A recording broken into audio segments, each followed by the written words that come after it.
Birthday ko today guys, and so pupunta kami ng Lake Mapanuepe ng wife ko. Bili lang ako ng mga konti pang kailangan. Hindi namin first time papuntang Lake Mapanuepe, pero first time na dalawa lang kami pupunta. Pakita ko rin sa inyo yung paano pumunta. Hindi kayo maliligaw basta makapunta kayo sa bayan ng San Marcelino. Palengke, right? Generica Drugstore. So pagdating dito, dire-diretso lang. May mga makukuhang guide doon. Meron silang mga accredited na guide. May mga IDs yun. Pag doon kayo pumasok sa may Generica Drugstore, wala nang liko-liko, dire-diretso. Sobrang daming tour guide dito. Nakatambay sila. May mga signages. So yun, safe naman yung mga yan. Ayun yung nakuha namin ng nakamotor sa akin. Dito na yung start nung off-road. Hindi lang siya sementado pero basic lang. P30 passage po. Ilan po sila, sir? Dalawa lang po. Dalawa. Tapos meron po tayong guest monitoring po, sir. Pahingin na lang po ng guest information. Sige po. Ito po. Sulit ko na lang po. Bago makapasok doon sa mismong patrail, ecotourism fee dito, 30 pesos each. Tapos meron din doon parking tsaka per head. Dami nagtatanong sa amin tuwing nakikita nagpupunta kami dito. Kaya ba ng mga maliliit na sasakyan? At least SUV. Pag SUV, kahit hindi 4x4, kayang-kaya na yun. Mga sedan, syempre hirap yan. Pero may mga pumapasok, basta may guide, kaya yun. Pero bugbog yung sasakyan. At least mga MPV, kayang-kaya dito. Huwag lang kayo pupunta ng walang guide. Pag natsambahan kayo ng mga balao, walang signal dito guys. Hindi kayo makakahingi ng tulong. Last year pa yung huling punta namin dito at hindi pa to gawa noon. So may bago na. Uy, ganda. Wow. Dati yung daan dito, diyan sa baba. Yeah, we have to cross. Daming dinadaanan. Ngayon, ito, meron ng tulay. Ito yung pala tandaan ko. Bababa ka dyan sa may, yan, yung mga poste na yan. Ayan, dito na tayo sa medyo malahar na part. So, okay naman, kaya naman. Bakit parang kinakabahan ka? Hindi naman. Naka-all-terrain tires naman tayo. Tagtuyot so tuyong-tuyo yung daan.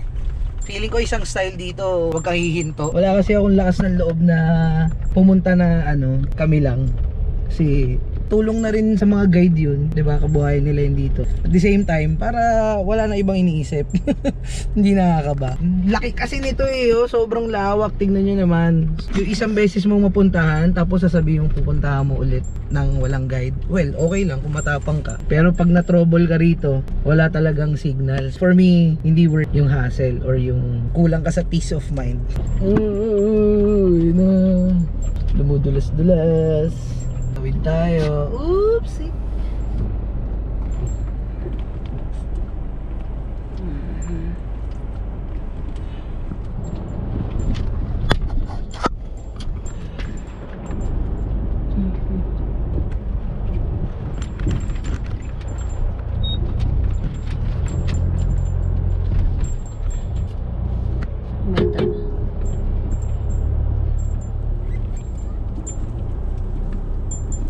So guys, ito na yun. Ito na yung mga mahihirap na part.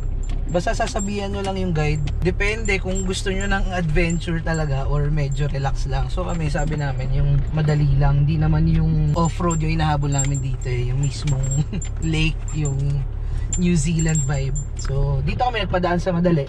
So ito na yun. Ito na yung medyo challenging na part. Malahar. Dito rin sa lugar na to yung mga medyo may mga nababalaw. Especially pag walang guide kasi nga may mga part na malalambot. Yes kuya. Huwag kayo mag-minor dito kasi ito yung pinakamalambot na part. Okay. Kailangan. Diretso, sige. So yun yung sinasabi ko kanina. Huwag hihinto. So game ba na tayo?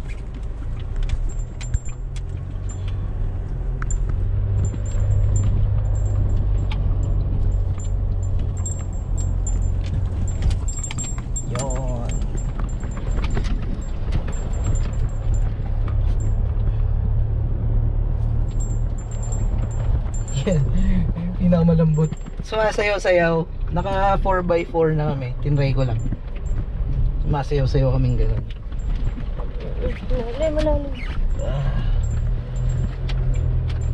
Woo! Happy birthday to me!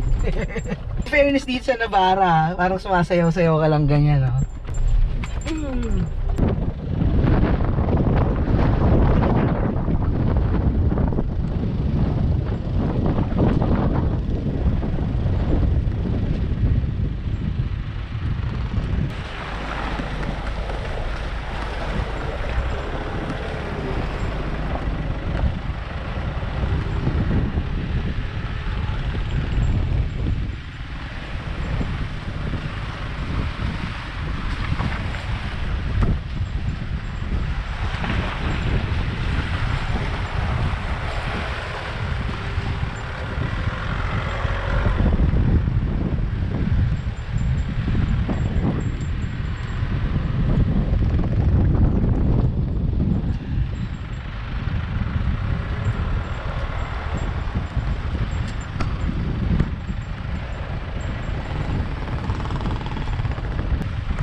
birthday. River crossing! Kita nyo ba yan? Yung mga yan. So nasa inyo na lang kung idadaan nyo yung mga kotse nyo dito. Kakaalam ko, last na to eh.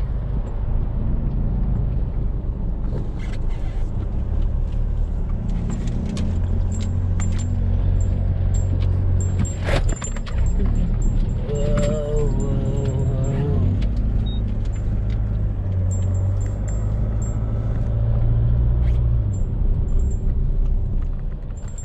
Ganda ng spot namin. Ngayon lang kami nagpark sa harap na harap. Solid! Yeah, Lake Mapanuepe. Mamaya ikot tayo. So, ang alam ko phase 1 to eh. Marami pa yan dyan. Babaan muna kaming gamit. Set up muna. Happy birthday. Thank you, thank you. Game na, game na. Set up tayo.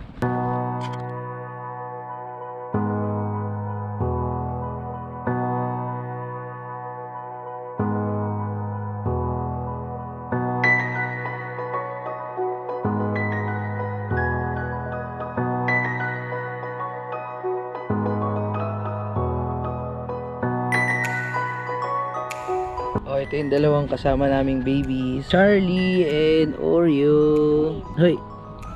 Hi. Dudungis.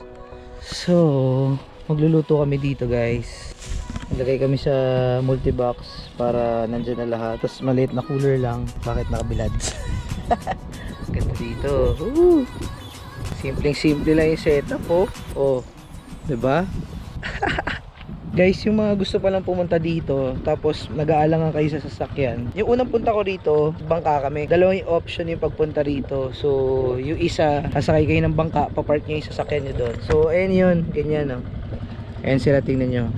Yan yung mga nagbangka, sinundo na sila ngayon. Dadalhin sila ng bangka papunta doon sa kabilang side. Yun yung unang vlog ko dito. Check nyo na lang kung gusto nyo makita yung option kung paano pumunta dito ng nakabangka lang. Mamaya food namin. Hindi nyo pa ito na-try, guys. One of the best. Yung ear veins. Diba, uso siya before yung chips, salted egg. Ngayon meron na silang collab with Nissin. So, ang sarap niyan. Yan kami. Tapos, steak, tsama, gulay-gulay. Walang internet, walang signal. So, talagang pag gusto mo ng katahimikan for a while, walang makatawag sa'yo, wala kang marireceive na messages. Yun. This is the place to be.